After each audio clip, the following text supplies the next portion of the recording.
Assalamualaikum warahmatullahi wabarakatuh. Waalaikumsalam warahmatullahi wabarakatuh. Perkenalkan, nama saya Ramadia Putri. Di sini saya akan melakukan bimbingan klasikal dengan tema perilaku bullying dan cara mencegahnya.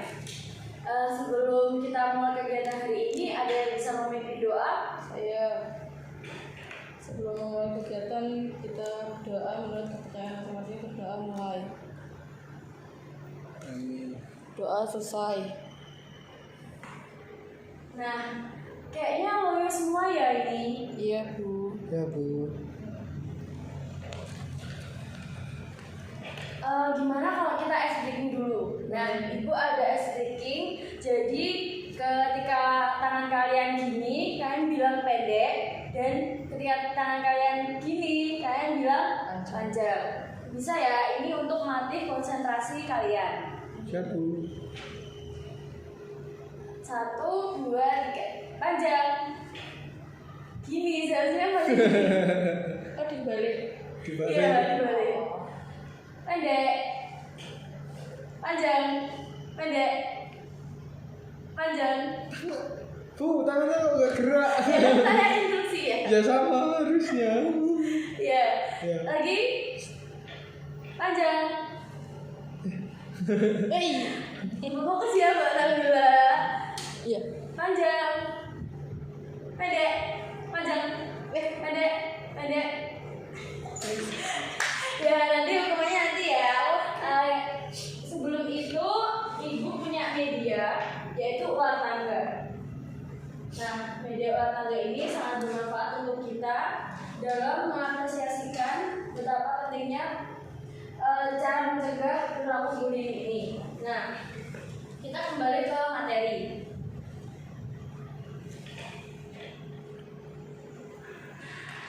Perilaku bullying dan cara mencegahnya. Apa sih perilaku bullying itu? Nah, pengertian bullying atau perundungan adalah penyalahgunaan kekuatan serta perilaku agresif atau yang bertujuan untuk menyakiti orang lain yang dilakukan oleh rekan atau pers secara berulang dan melibatkan ketimpangan kekuatan baik secara nyata atau menurut anggapan antara perilaku dan korban. Oleh Aulus D. dalam Work dan Lerea 2012. Sedangkan American Psychological Association atau APA mendefinisikan bullying adalah sebagai sebuah bentuk perilaku agresif yang dilakukan secara berulang dan disengaja untuk menimbulkan perasaan tidak nyaman maupun cedera bagi korban. Berdasar kedua definisi tersebut dapat ditarik kesimpulan bahwa pengertian bullying atau perundungan merupakan sebuah perilaku agresif yang dilakukan oleh seorang atau kelompok orang melalui secara sengaja dan berulang dengan tujuan agar orang lain merasa tidak nyaman maupun hingga menimbulkan dampak buruk lain seperti cedera secara psikologis, fisik, dan sosial. Penyebab bullying. Berikut ini penjelasan singkat mengenai penyebab dari perilaku bullying dilihat dari pelaku, korban, bystanders. Selnagal 2021 menjelaskan bahwa beberapa hal yang bisa menyebabkan seperti merasa bahwa pihak lawan sebagai bahaya, adanya keinginan untuk memiliki power sehingga dapat lebih berkuasa, balas dendam, hingga adanya trauma masa lalu yang belum terselesaikan. Yang kedua, korban selain pelaku, perundungan juga dapat disebabkan oleh beberapa hal yang berkaitan dengan atau berada pada diri korbannya. Bystanders, saksi atau bystanders yang melihat perundungan dapat berperan dalam keberlangsungan perilaku perundungan itu sendiri. Bystanders yang tidak bertindak atau hanya diam saja ketika perundungan terjadi cenderung meningkatkan perilaku bullying tersebut. Jadi perlunya kita itu aware ya. Jadi kayak peduli dengan lingkungan. Karena kita nggak pernah tahu seseorang itu mendapatkan bully atau menjadi pelakunya sendiri. Nah, di sini ada jenis-jenis bullying atau perundungan, yaitu pertama perundungan fisik, Yang kedua, perundungan verbal atau kata-kata. Yang ketiga, cyberbullying atau perundungan di dunia maya. Yang keempat, perundungan sosial.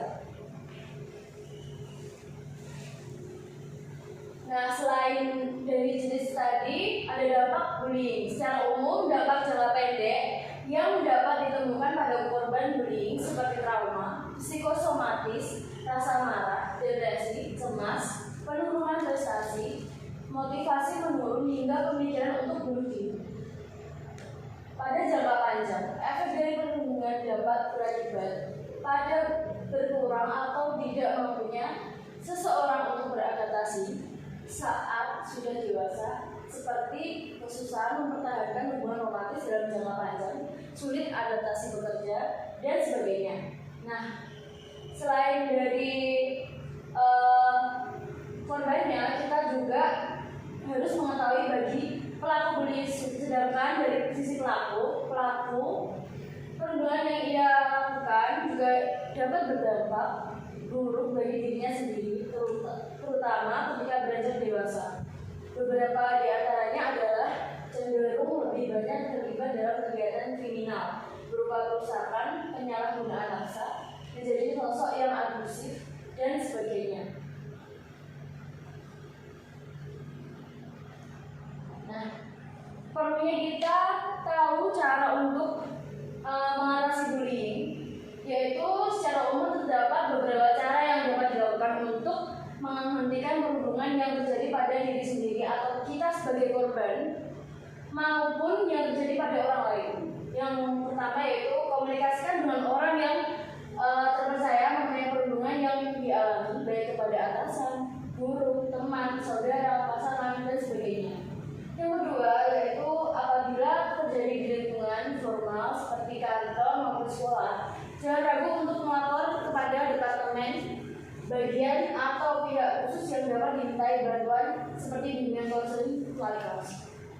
Yang ketiga, Ami Cooper, Hakim dalam BED 2017 menyampaikan bahwa ketika menghadapi perilaku bullying, kita harus berupaya tampil percaya diri untuk menunjukkan bahwa Anda kuat tanpa harus membalas dengan kekerasan. Nah, yang keempat, ini yang terakhir, saat berdialog atau menjawab perlakuan pelaku, jawab secara asertif tetapi tanpa emosi. Mungkin dari sini ada pertanyaan? Sebelum ya, ini Ibu ada media. Mungkin dari media ini kita akan belajar apa sih itu bullying. Siapa yang mau maju? Ya.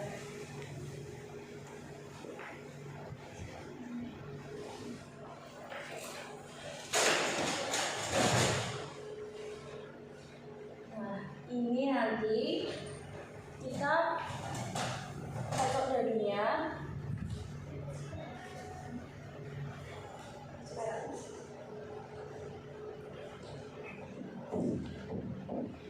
Dan di dalam ini ada pertanyaan 5.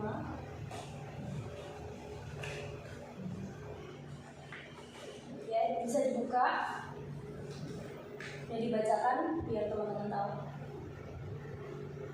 Cara mencegah bullying yang dapat kalian tunjukkan prestasi. Cara mencegah bullying yang dapat kalian lakukan dengan menunjukkan prestasi yang kita miliki, dengan menumbuhkan rasa percaya diri. Ya, bagus. Mau main lagi, Mbak? Boleh. Biar kita sama-sama tahu ya. Apa saja contoh perilaku bullying? Menurut saya menghakimi orang lain, sering mengkritik di depan umum, seperti itu. Baik. Ya, dari saya duduk, Mbak. Nah, dari pemaparan tadi, kira-kira masih bingung nggak dengan bullying ini? Tidak, Bu.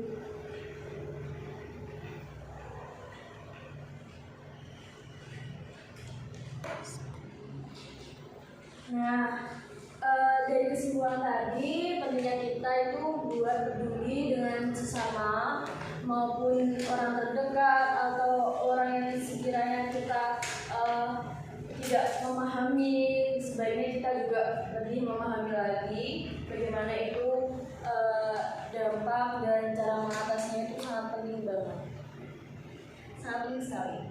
Nah, Ibu ada lembar kerja peserta didik, bisa diisi ya, biar kalian juga lebih paham. Nah, itu ada pertanyaan-pertanyaan dan kalian bisa menjawab sesuai dengan menurut kalian masing-masing. Saya beri waktu 3 menit untuk menjawab. Jika susah atau kurang ngerti bisa ditanyakan. Sudah? Udah.